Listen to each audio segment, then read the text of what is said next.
लामा मिंग्या डोंडित, जो हम में से एकमात्र थे जो यहाँ पहले आ चुके थे, संतुष्टि के साथ मुस्कुराए। तुम काफी अप्रसन्न दिखाई दे रहे हो, परंतु अब तुम्हें कुछ आनंद मिलेगा। हमें अपने सामने कुछ भी आनंददायक नहीं दिखाई पड़ा। कोहरा, ठंड, हमारे पैरों के नीचे जमी हुई बर्फ और सिरों के ऊपर जमा हुआ आसमान, दांतेदार चट्टानें, जैसा कि भेड़ियों के मुंह में जहरीले दांत, चट्टानें जिनसे हमें रगड़ मिली और हमारे शिक्षक कहते हैं कि हम कुछ आनंद प्राप्त करने वाले हैं। हम ठंड और गहरे कोहरे में थक थक कर कठिनाई से धीमे धीमे चलते हुए, हमें पता नहीं कहां गर्मी पाने के भ्रम में अपनी पोशाकों को समेटते चिपटाते हुए आगे बढ़े। हवा की सांस लेने के लिए ललायत और ठंड से कांपते हुए अंदर दूर और भी दूर, और डर और आश्चर्य के कारण बुत बनकर रुक गए। कोहरा हल्का गर्म होता जा रहा था। जमीन की गर्मी बढ़ रही थी। जो पीछे थे, अभी तक नहीं पहुंचे थे और देख नहीं सके, वे हमसे आ टकराए। हमें बुत बनने से छुटकारा पाकर और कुछ हद तक लामा मिंग्या डोंडित की हंसी से कुछ आराम मिला। अंधे तौर से अगले वाले आदमी तक पहुंचते हुए और न दिखने वाली जमीन जो हमारे साथियों को बाहर की ओर फेंक रही थी, को महसूस करते हुए हम फिर आगे की ओर धकेले गए। हमारे पैरों के नीचे के पत्थर हमें पटक देने की धमकी दे रहे थे। पत्थर, गिट्टी हमारे जूतों के नीचे लुढ़क रही थी। पत्थर, गिट्टी, तब हिम्मत बर्फ कहाँ था। अचानक कोहरा पतला पड़ गया और हम इनमें से निकल चुके थे। एक एक करके हमने अपने रास्ते को टटोला। ठीक जैसे ही मैंने स्वयं को देखा, मैंने सोचा कि मैं ठंड से मर चुका हूँ और स्वर्ग में ले जाया गया हूँ। मैंने गर्म हाथों से अपनी आंखें मली, अपने आप को ये देखने के लिए नोचा कि मैं शरीर में हूँ या आत्मा। चट्टान में उंगली घुसाकर देखा, लेकिन तब मैंने आसपास देखा। मेरे 8 साथी मेरे साथ थे। क्या सबके सब इतने अचानक एक साथ स्वर्गलोक ले जाए जा सकते हैं? और यदि ऐसा है तो उस 10वें सदस्य के साथ क्या हुआ, जो चट्टानों पर मुंह के बल गिर पड़ा था, मर गया था? और क्या हम स्वर्गलोक के लायक थे? मैंने सबके सामने देखा। हृदय की तेज धड़कन पहले, जब हम इस कोहरे के पर्दे की दूसरी तरफ ठंड से कांप रहे थे, अब हम गर्मी के कारण मरने के कगार पर थे। हवा टिमटिमाई और जमीन से भाप निकली। हमारे पैरों के नीचे जमीन में से और जल की धारा में से भाप के द्वारा धकेले हुए बुलबुले उठ रहे थे। हमारे आसपास हरी घास थी, उससे ज्यादा हरी जैसे मैंने पहले कभी नहीं देखी होंगी। घुटनों से अधिक ऊंचाई की चौड़ी पत्ती वाली घास हमारे सामने खड़ी थी। हम स्तब्ध थे तथा डर गए थे।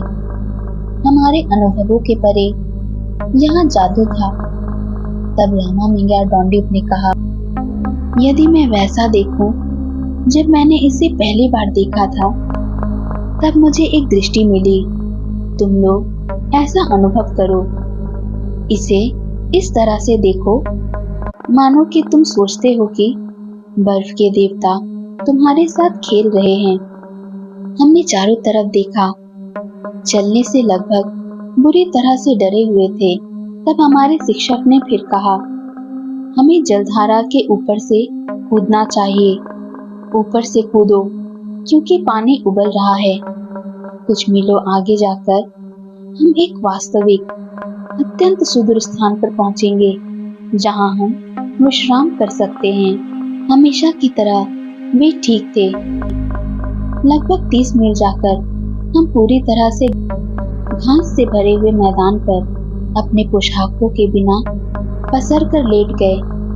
मानो हम महसूस कर रहे हों जैसे हम उबाले गए हों।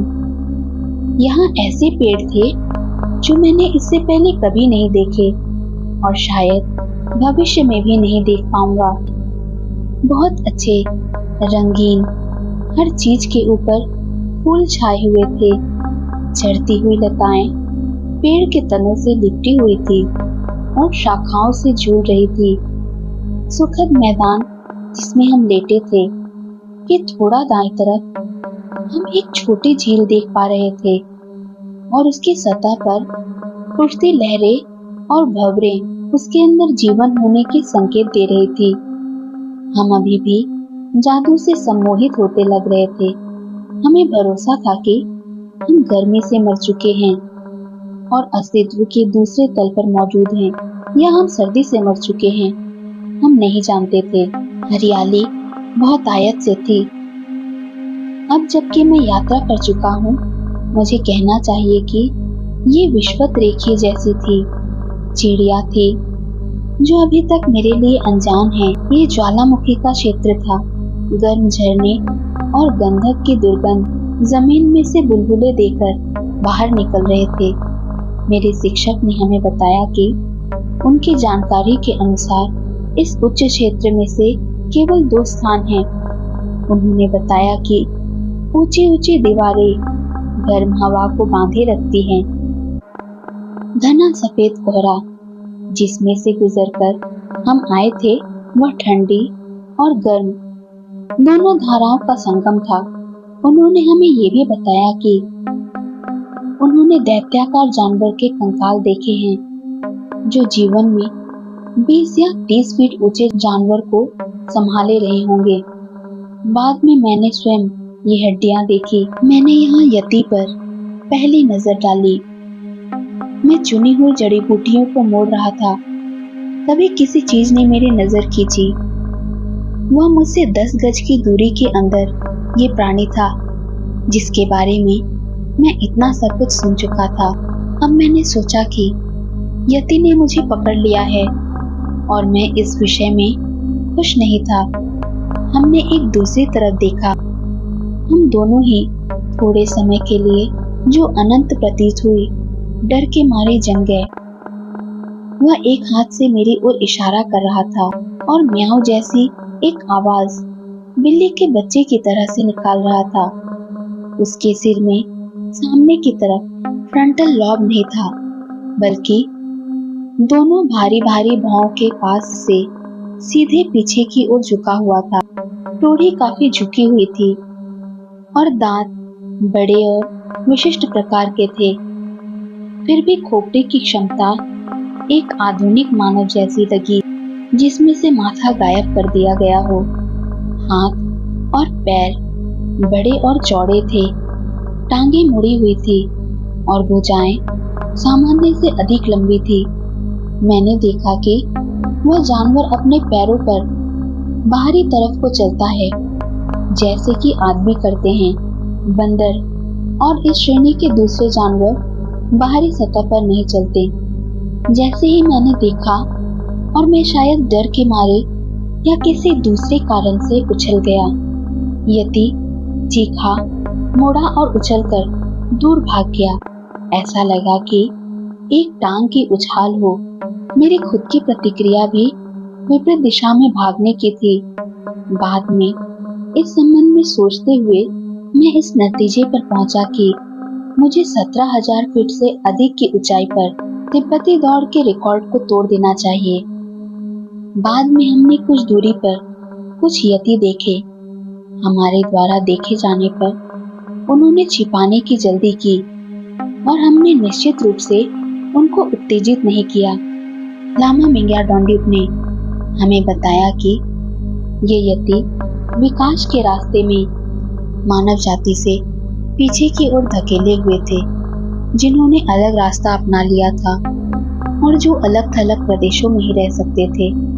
बहुधा हम यति की कहानियां सुनते रहते हैं, जो ऊंचे स्थानों को छोड़ गए और उछलते कूदते आवासीय क्षेत्रों में पहुंच गए। कुछ कहानियां अकेली औरतों के बारे में हैं, जिन्हें नर यति खींच कर ले गए ये एक तरीका हो सकता है जिससे वे अपनी वंश परंपरा को बनाए हुए हैं। निश्चित रूप से कुछ भिक्षुणियों ने हमारे लिए बाद में इसकी पुष्टि की, जब उन्होंने बताया कि उनकी श्रेणी के कोई एक रात को किसी यति के द्वारा ले जाई गई थी। तथापि मैं ऐसी चीजों पर लिखने के लिए सक्षम नहीं हूँ। मैं केवल ये कह सकता हूँ कि मैंने यति और बालक यतियों को देखा। मैंने उनके कंकाल भी देखे हैं। कुछ लोगों ने यति के बारे में मेरे कथनों की सत्यता के संबंध में संदेह व्यक्त किए हैं। लोगों ने पुस्तकों में अनुमान से उनके बारे में लिखा है, लेकिन इनमें से किसी भी लेखक ने किसी यति को देखा नहीं है, जैसा वे स्वयं स्वीकार करते हैं। मैंने देखा है। हमें विश्वास है कि यति पहाड़ियों की बहुत अधिक ऊंचाइयों तक चढ़ गए हैं या कहीं दूसरी जगह पलायन कर गए हैं, जिनसे कि घुमंतु लोग उनको समाप्त हुआ मानते हैं। पहली नजर किसी के अंदर डर पैदा करती है। दूसरी बार वह व्यक्ति इन प्राणियों के लिए करुणा से भर जाता है, जो गुजरे जमाने के हैं और समाप्त हो गए हैं और आधुनिक काल के दबावों के कारण समाप्त हो रहे हैं।